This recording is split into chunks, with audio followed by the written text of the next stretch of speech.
As Joey Odessa hates to say, you're playing with house money. Joey always says it's your money. It's not house money. Who cares? It's money. That's what we do here. We're going to go through all the entire games today. We're going to go through the Major League Baseball, the NBA games, and the NHL. All games that you can bet on today. We're going to give you all of where the sharp money's going, where the line movement's going, and we're going to give you there's a reason I'm wearing this jersey. It's for the OG himself, the Philly Godfather, the best sports bettor on the entire planet today, maybe ever.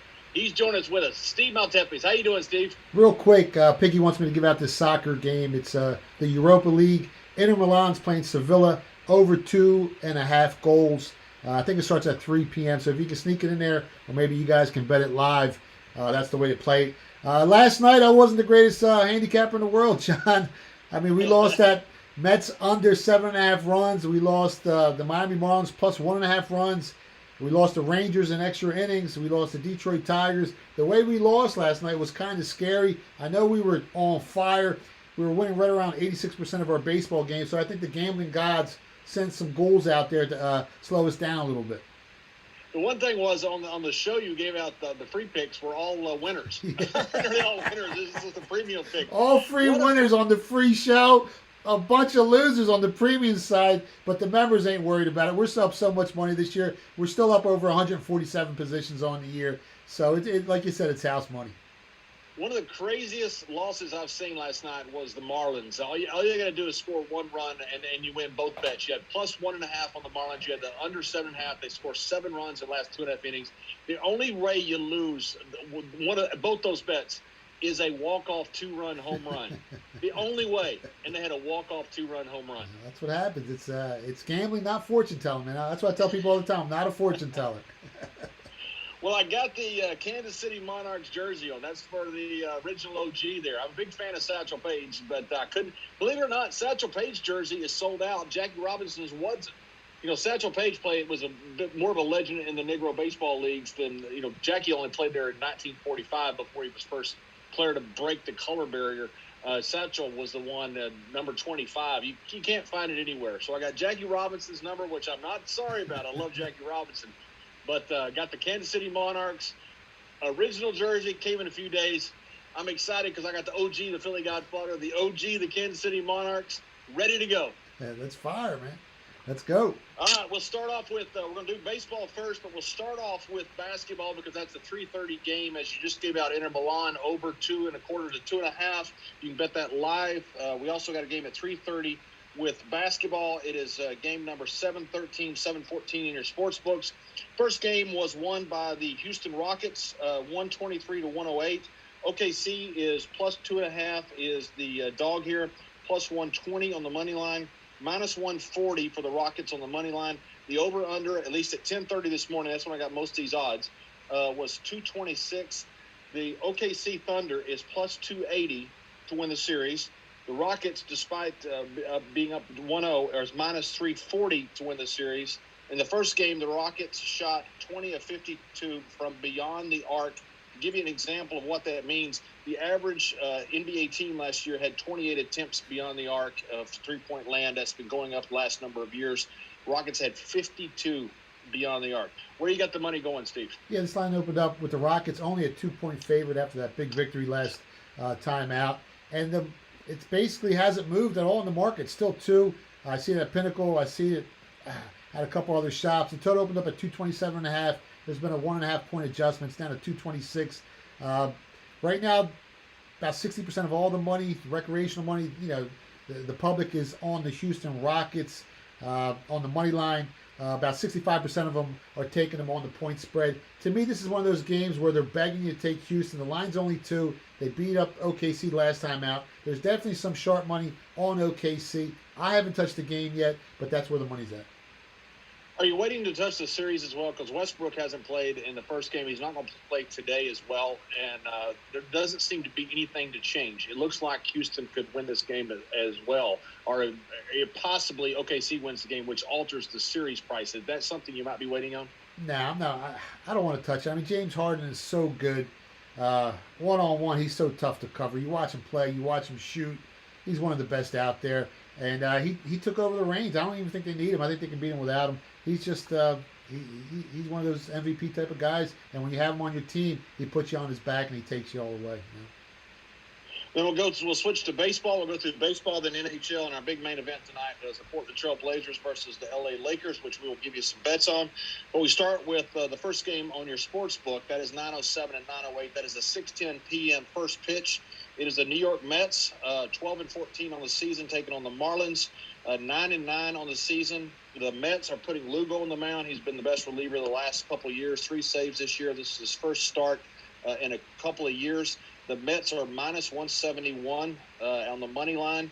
The Castano, who never made it to past double A, formerly of the Baylor Bears. Castano was one of these guys who, because of COVID, got called up when they had so many players that were out. His first game was not very good. 4.1 innings with the Mets, gave up 5 runs. Conforto Alonso goes deep on him. Second game with the Braves, 6 innings, just 1 run, much better. The over-under stands at 9.5. It looks like the roof will be closed today in Miami. Philly Godfather, where do you have the money? Yeah, the total opened up at 9.5. It's still painted 9.5 across your screen everywhere, offshore and in the States. The Mets opened up as a minus 165 favorite. I see it as high as minus 190 at some of these shops.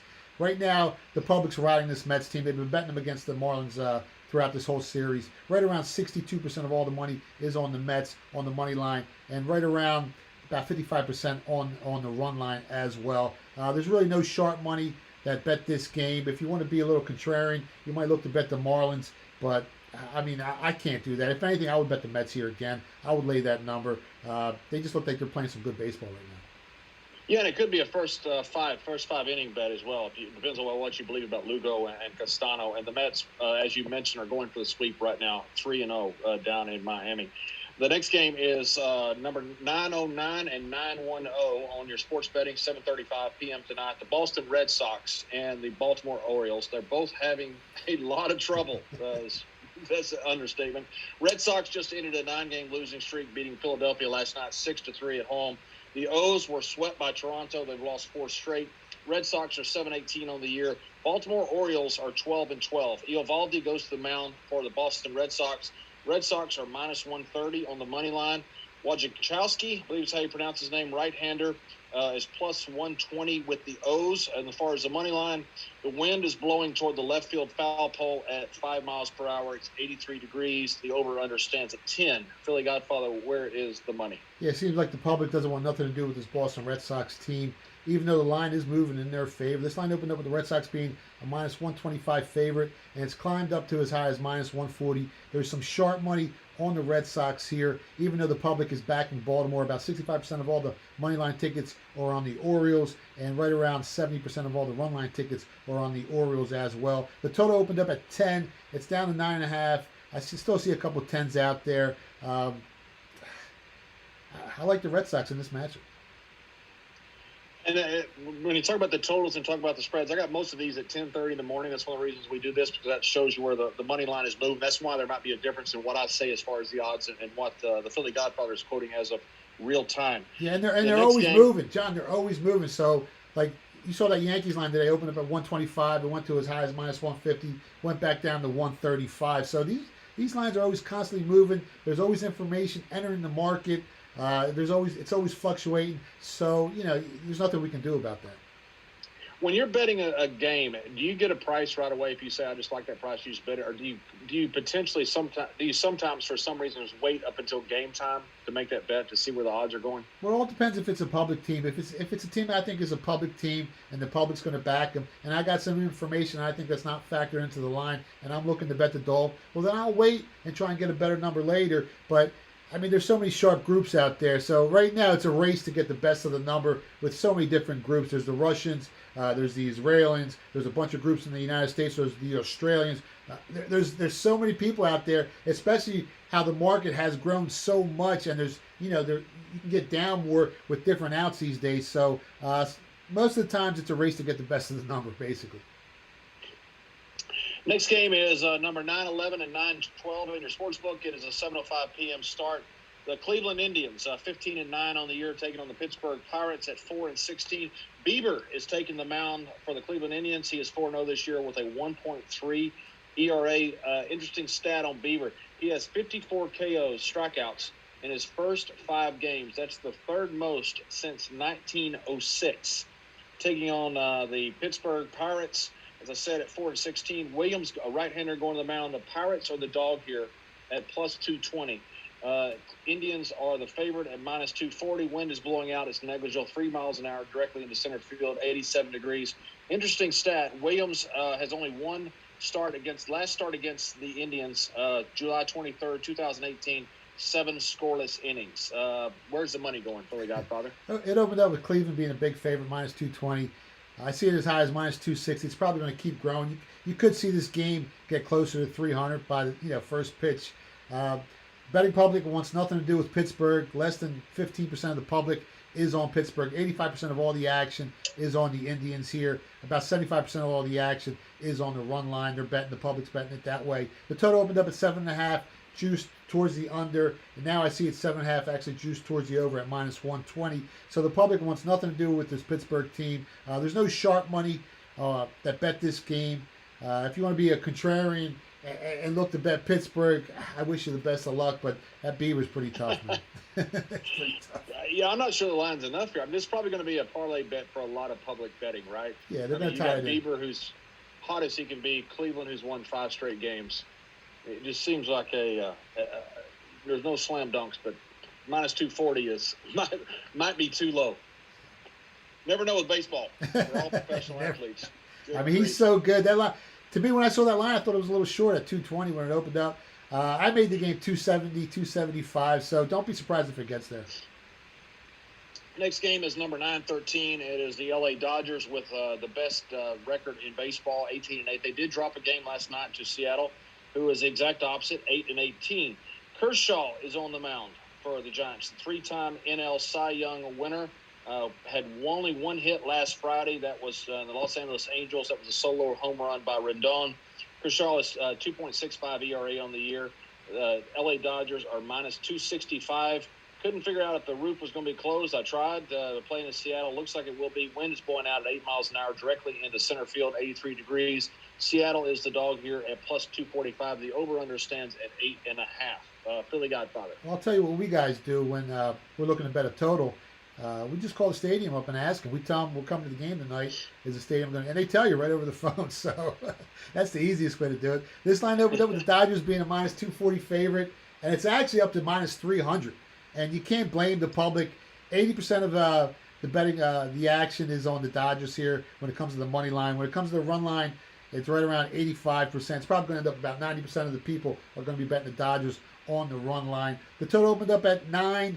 It's dropped down to 8.5, juiced, minus 112, minus 113. There's some sharp money on the under here, but there's no sharp. The sharps nibbled a little bit on the Dodgers at minus 240, but at minus 300, I mean, that's a big number. That's a big number right there. Yeah, Dodgers' most loaded team in that division. I mean, you got the Yankees on the other side, but with the Mookie Betts addition, Coley Bellinger, and of course Kershaw, 3-time Cy Young winner, they're the most loaded team in that league. I mean, you just got to look at the run differential. They got the best run differential in baseball, and that pretty much says it all. They got the pitching, they got the hitting.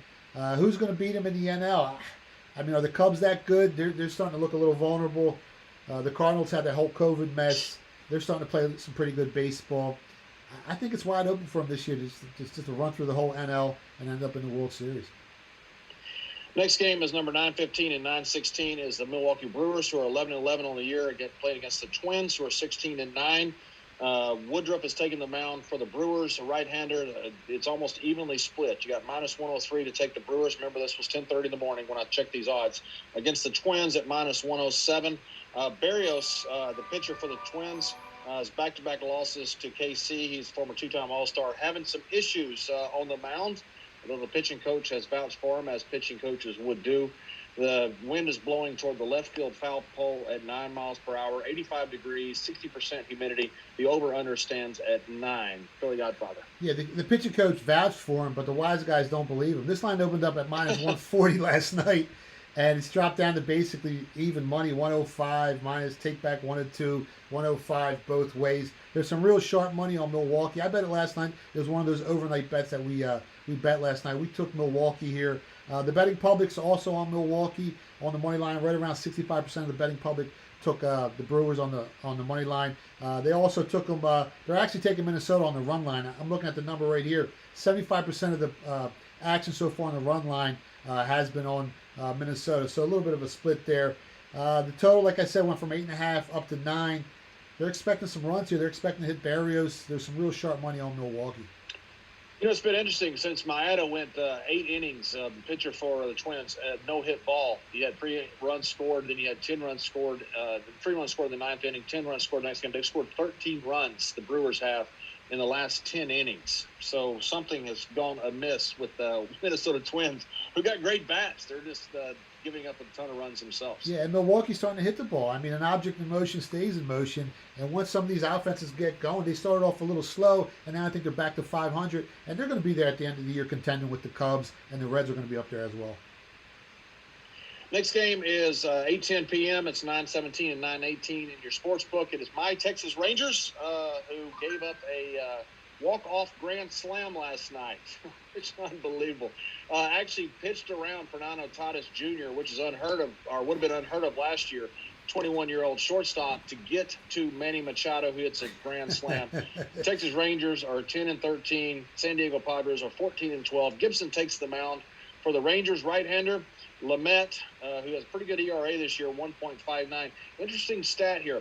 Fernando Tatis, the 21-year-old shortstop, in 26 games this year, he has 12 home runs, 25 runs, 29 RBIs. He leads the majors in all 3. He's tied for stolen bases in 6.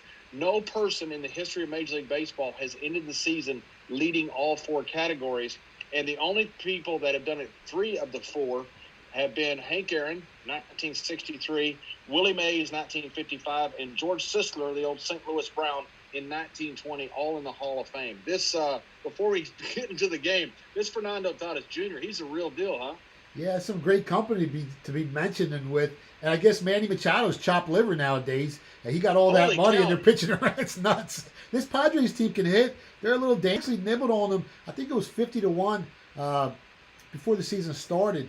We're high on this team, but we didn't expect this kid to be that good this fast. And the company that you brought him up with, I mean, that's some of the greatest baseball players of all time. So you never know what happens, man. They're going to be a tough team this year, but the Dodgers are the real deal. To give you the stats here, the Texas Rangers are plus 160 on the money line. Lamet, the right-hander, on the mound for the Padres, minus 170. The wind is blowing toward the right field foul pole at 7 miles per hour. It's going to be 81 degrees there in San Diego. The over-under stands at 88.5. Where's the money going, Steve? Yeah, this line originally opened up with the Padres being a minus 185 favorite. It's creeping up to minus 200 at a couple sports books. So it's moved close to 14 cents in the market. The total opened up at 8.5, juice towards the under at minus 120, and now it's 8.5, juice towards the over at like minus 110, minus 115. The public money on the money line all over the San Diego Padres here, right around 70% of all the action being placed right now by the public is on the Padres. They're also betting them on the run line. Right around 85% of the money is being bet on San Diego. But there's a couple sharp betting syndicates that are going back to the well. I mean, they were on the Rangers last night. They're betting them again tonight. I guess they like the pain, man. I don't know. Next game is number 919. Speaking of pain, 2 teams coming off double headers. The Reds playing the Cubs, Cards playing KC. They both split those games yesterday. They're playing each other today. The Reds are 10-12 on the year, and Cards are 6-7. But because of the statistical amount, the percentage that you take to go in the playoffs, are in the playoff hunt, even though they only played 13 games. Most of those games will not be made up. Sonny Gray, who was not very good in New York, has found new life with the Reds. He's 4-1 on the year, 2.05 ERA going against Wainwright, who is very good on the year, 1.64. However, very bad against the Reds. In 32 games against the Reds, he has a 5.25 ERA. The Reds are minus 140 on the money line. The Cards are plus 130. Wind is blowing in from right center at 4 miles per hour, 83 degrees. The over-under stands at 8. This is the first home game for the St. Louis Cards since July 26th because of the COVID. Where's the money going, Steve? Yeah, this line opened up with the Reds being a minus 130 favorite. It's climbed up to as high as minus 145 at a couple different sports books offshore. The total opened up at 8. Juice towards the over, minus 115. I'm looking around now. It's creeped up a little bit. 8 over minus 120, minus 122 at a couple of different shops. The game's basically a 50-50 game. The public's betting both sides of this game. On the run line, same thing, about 50% of the action on the Reds. It's a flip-flop game. This is the type of game where you got Wainwright, who's been pitching basically lights out, and he's a home dog. So the bookmakers, in my opinion, are begging for some Cardinals money here. I bet the Reds, I nibbled on them a little bit at minus 130.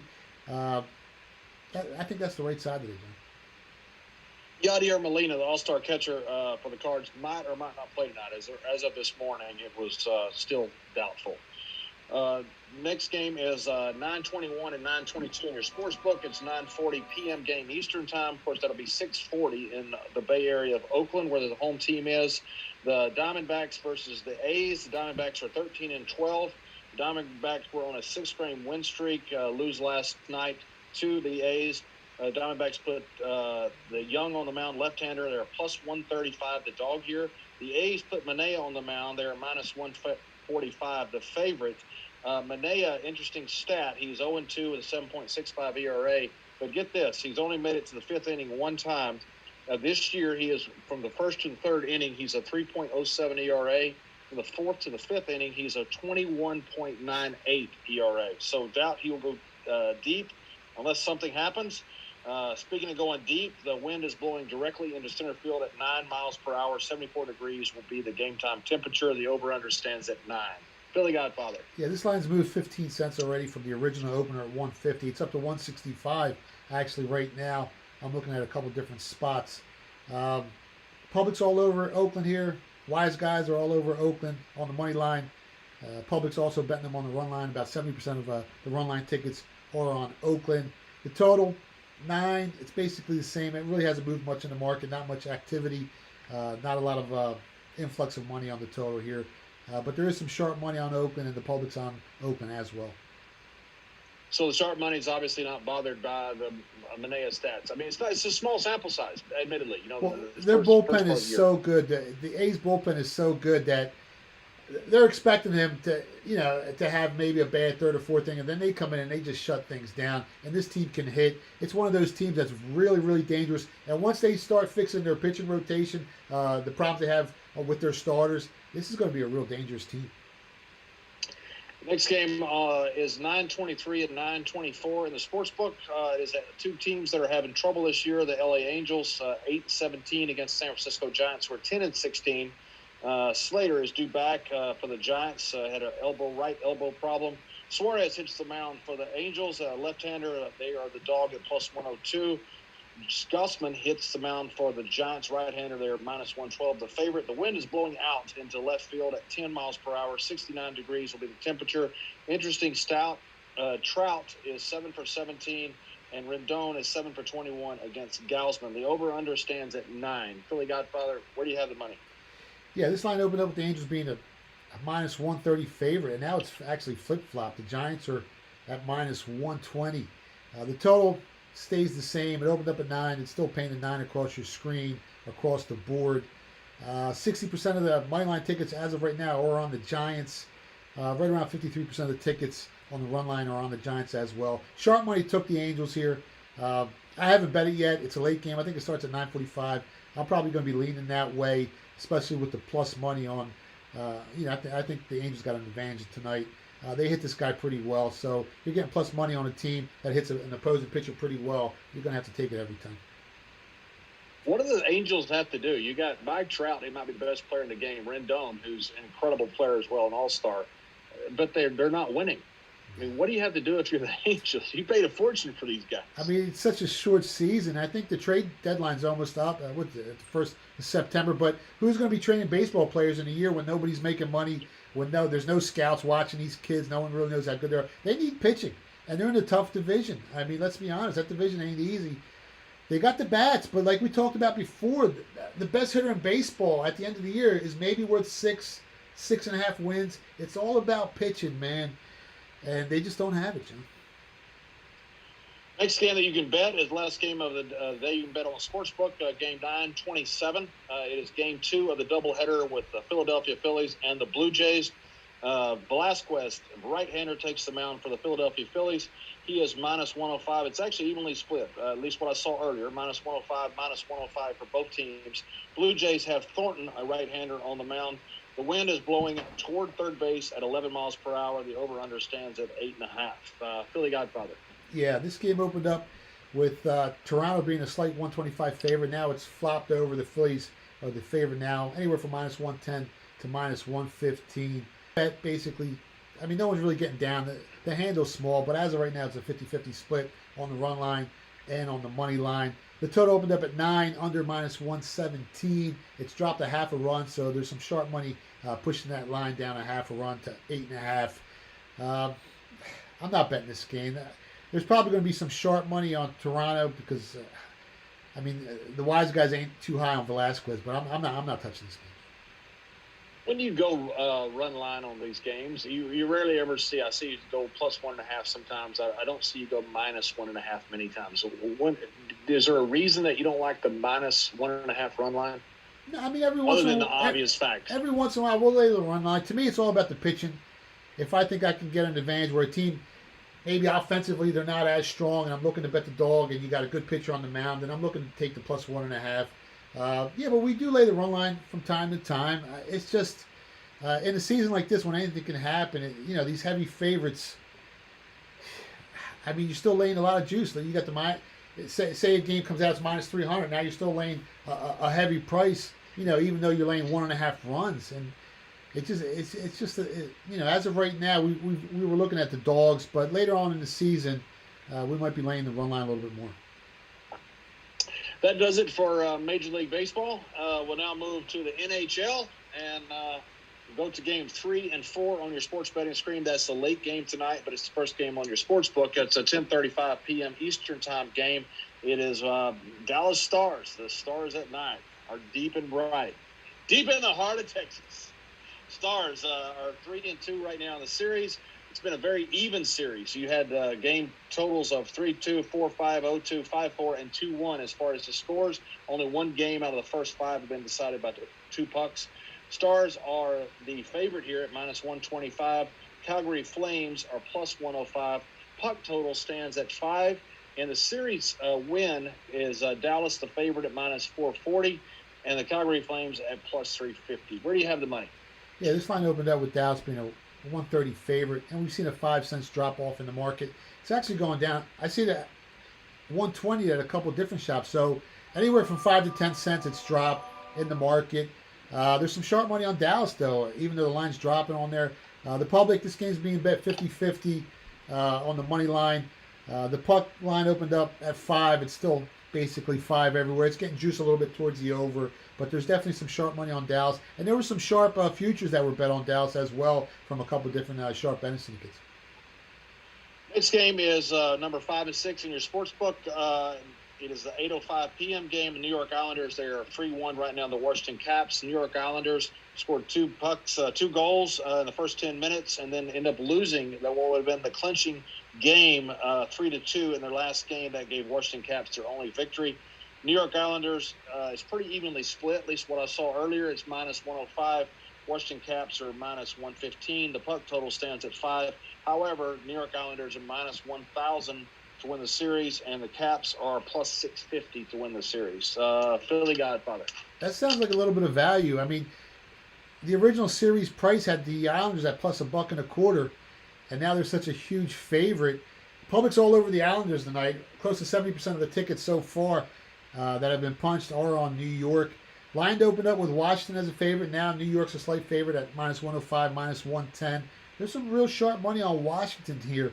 So, I'm not a big hockey handicapper, but just by reading the market, if Washington can win this game, I mean, this is one of those series where they got an opportunity to maybe come back. So if you're looking, if you think Washington can win tonight, you might as well take them on the series price as well, just for some small money, because this is one of those series that anything can happen. Washington did find a way to play some defense after they scored those first 2 goals when it looked like they were going to wrap up the series. So, again, it's a crazy bubble up there in Edmonton and Toronto, but glad they're getting done with the hockey. Go to the NBA now. The NBA, the next game that you can bet, we already went over the OKC and Rockets, which game is tipping off right now. Got 2 games in the NBA. Other than that one game, you have game number 715 and game number 716 in your sports book. The Orlando Magic versus the Milwaukee Bucks. The Magic are plus 13 on the point spread. They're plus 700 to win the series. Bucks are minus 1100. However, the Magic won the first game 122 to 110. Interesting stat here. During the season, which was a truncated season, 73 games, the Magic were 56 and 17. I'm sorry, the other way around. Bucks were 56 and 17. The Magic were 33 and 40. The Magic lost 23 more games. The Bucks won 23 more games than the Magic. Giannis had 31 points, 5 turnovers, none in the last 11 minutes. Over-under stands at 226.5. The Bucks are still at minus 3,600 to win the series. Magic are plus 1,800. Where do you have the money? Yeah, the game opened up with the Bucks being a 12-point favorite. It's moved up to 13. I saw 113.5. Public is actually betting the dog here. They like what they saw the first time around, and maybe they think they're going to do it again. But this line is moving the other way, so I'd be careful. Total opened up at 228. It dropped down to 226. Now it's moving back up. So there might be a little market manipulation being done by one of those betting syndicates out there to drop that line down, get a better price, whether it's in the first half or a full game, and then bang the over. It's back up to 227.5. So that's been fluctuating up and down. Games being bet. The public likes Orlando here. They think they can cover the spread. It's a big number. They beat them outright the first time. They're probably going to expect it to happen again, and they might get caught with their pants down this time. Yeah, and you said this on our show that day, that you bet the dog in the first game. So does the dog have a chance? Obviously, they have a chance. They're full of NBA basketball players. Was that an anomaly, that first game? Well, the way we always looked at it was, some of these better teams down the stretch, they're taking it easy. They don't have to play as hard. And then they go into playoffs, and you got a team that's been fighting for their lives, playing at an optimum level. They've been playing at a different pace, different level. You got a chance to sneak out, a money line dog, first game of the series. Second game of the series, these better teams wake up, and, stuff happens. So a team that might or might not wake up is exactly our main event of the day. That is game number 717 and 718. It's a 9 p.m. Eastern Time tip-off.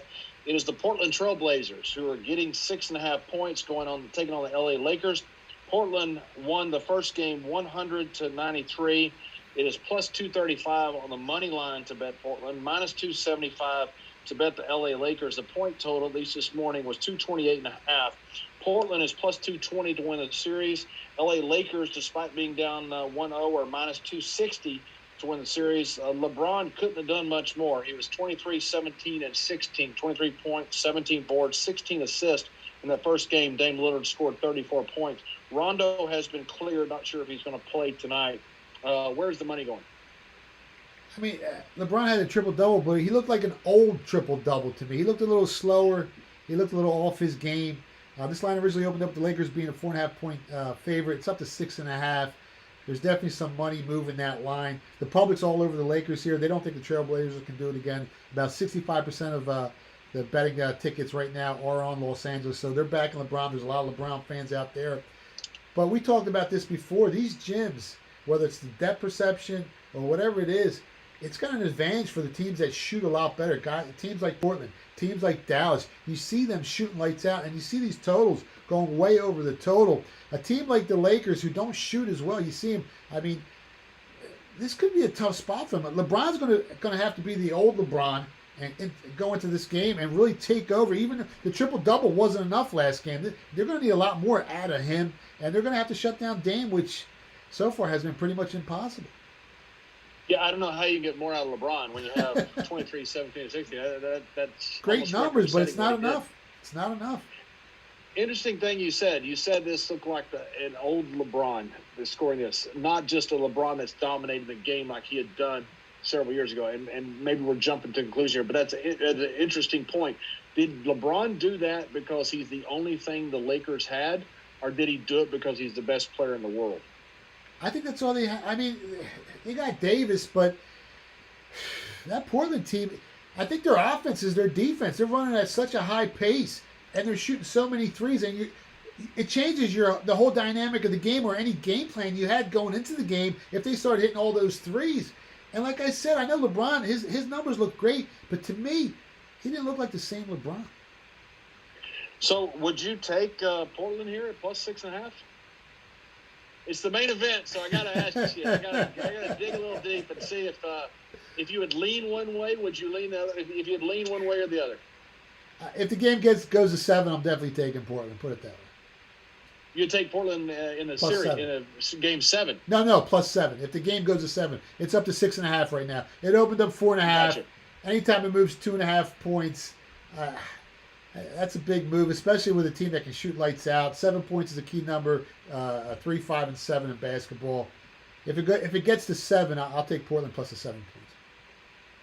Hey, well, there you have it. That is Follow the Action. That is your Major League Baseball. That is your NHL. And that is your NBA for the day. That's also a couple of free soccer picks thrown in from the Philadelphia Piggy himself, the Philly Piggy, fighting out of Philadelphia for the OG, the greatest gambler in the world today, the Philly Godfather, Steve Maltempus, and me. I'm John Layfield. I'm your host, at least. I've set the table so the Godfather can give you out all of that insight and advice that only he can give you. Thanks for joining us today. Good luck tonight on the games.